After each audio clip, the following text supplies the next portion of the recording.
BNP জামাতের মধ্যে এত কথা বলে, ওইটা বলতে গিয়ে বিএনপি নিজেদের আর ক্ষতি করতেছে। এটা মানে আপনি বুঝাতে যাচ্ছেন বিএনপিতে কেন এত জামাত ভীতি? উনি যেটা বললেন আপনাদেরকে দেখে নেবো বা আপনারা কারা, আপনারা এই করছেন, ভাই আমরা কারা? আমরা সাধারণ নাগরিক। একটু বলি, আপনি প্রশ্নের টার্গেট বিপরীতে টার্গেট করছেন শুধু জামাত ইসলামকে, কিন্তু ক্ষমতায় জামাত ইসলাম নাই।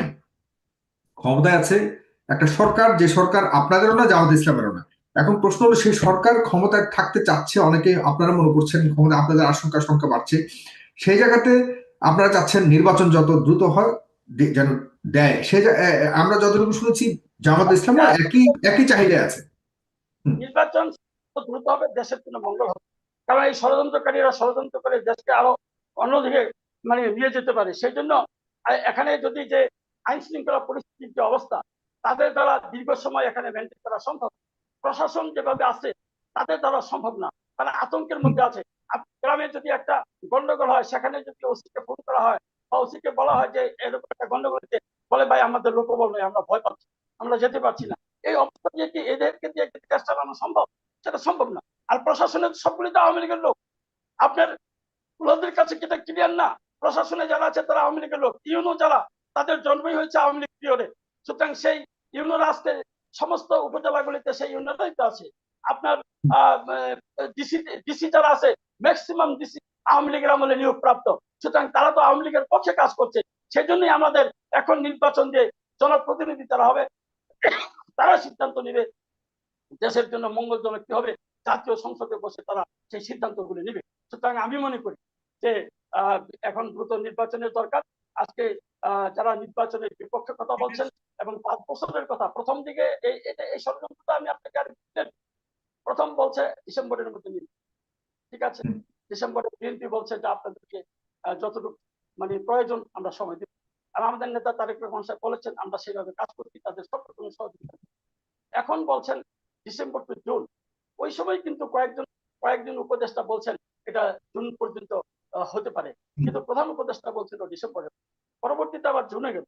এখন জুনে যাওয়ার পরে আপনি সেটা এখন আপনার ওই যে একজন উপদেষ্টাকে দিয়ে বলছে যে আপনি জানেন যে এই স্বরাষ্ট্র উপদেষ্টা ওনার তো ওই মানে পুলিশকে কন্ট্রোল করার ক্ষমতাই নেই, ওইখানে একজন আছে আরেকজন ওই লোক নাকি এখানে পুলিশকে কন্ট্রোল করে বলে আমাদের কাছে মেসেজ খবর পাই আমরা।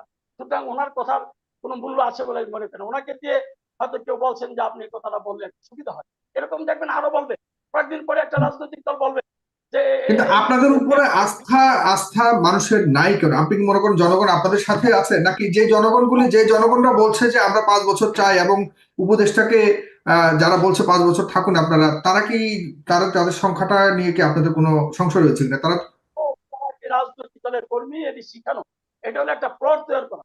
জনগণ বিএনপি কে চায়, জনগণ বিএনপির পক্ষে, এবং নির্বাচন দেখ না জনগণ যে বিএনপি কে চায় সেটারও বা পরিমাপক কি, এটা প্রশ্ন করেছেন, সেটাও বা আপনাদের কাছে মানে কি এমন এভিডেন্স আছে যে জনগণ আপনাদের সাথে রয়েছে এবং সবচেয়ে বেশি তুলনামূলক সংখ্যা জনগণ আপনাদের সাথে আছে যারা চায় আপনাদের মতো করে, এরকম প্রমাণ? জনগণ সবাই স্বীকার করছেন যে দেশের সংখ্যাগরিষ্ঠ মানুষ বিএনপির পক্ষে, এটা ওনারাও স্বীকার করছেন। আজকে সম্মানিত আলোচক যারা তারাও, আপনি যাকে জিজ্ঞাসা করবেন সেই স্বীকার। এটা তো চাইতেই পারে, যেহেতু সেলিম ভাইয়া বড় দল মানে সংখ্যাগরিষ্ঠ না, বড় দল মানে সংখ্যাগরিষ্ঠ না, সরি।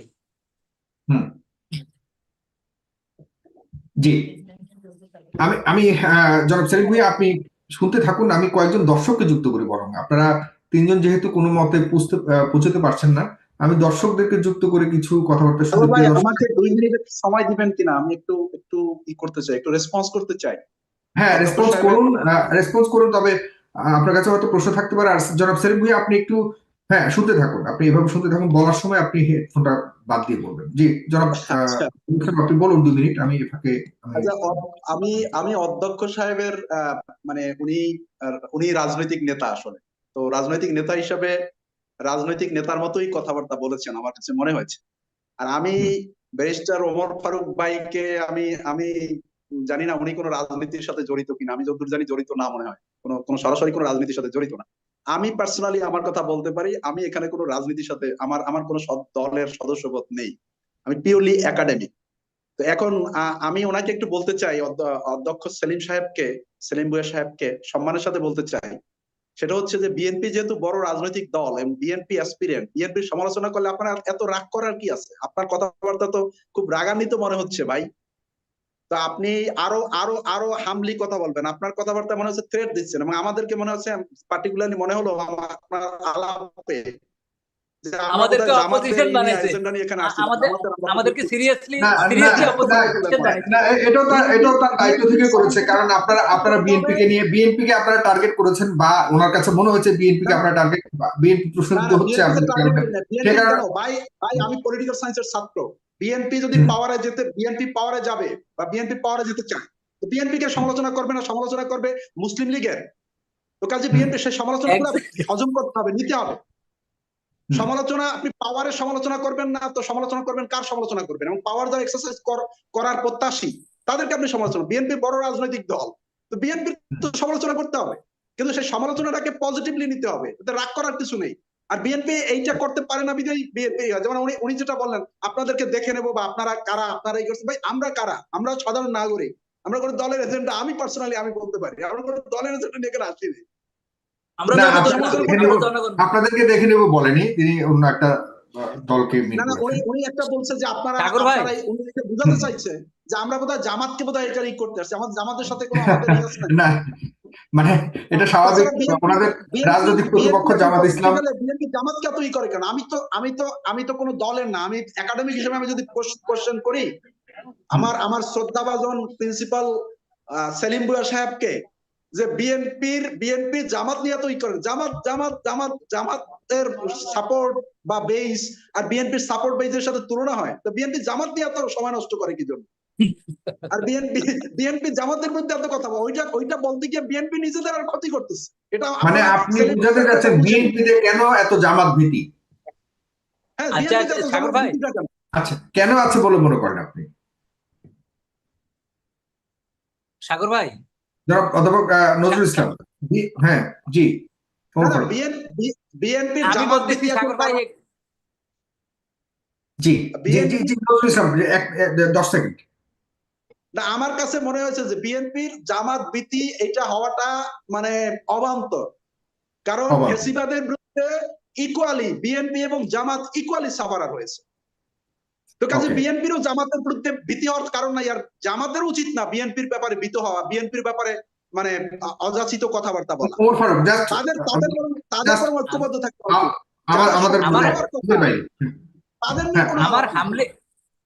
আমার হামলি রিকোয়েস্ট আপনার কাছে, সেলিম ভুঁইয়া আমাদের আইডেন্টিটি জানতে চাইছে, তো সুতরাং আমাদের কি ভূমিকা ছিল একটু আপনি বলে দিন।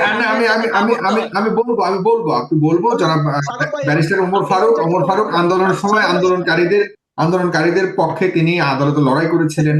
তিনি 6 সমন্বয়ক, যে সবচেয়ে আলোচিত 6 সমন্বয়ক যখন আটক ছিল তাদেরকে মুক্তি আনবার জন্য তিনি আদালতে তাদের আইনজীবী হিসেবে লড়েছিলেন। তার আদালতে তার যথেষ্ট ভূমিকা ছিল। সুতরাং সবাই জানতে হবে। সাগর ভাই, আমি একটু অ্যাড করি উনি আমার বড় ভাই প্রিন্সিপাল সেলিম ভুঁইয়া সাহেব তো জানতে চাইছেন যে আমরা কি করছি। উনি বলছেন ওনার বিরুদ্ধে মামলা আছে।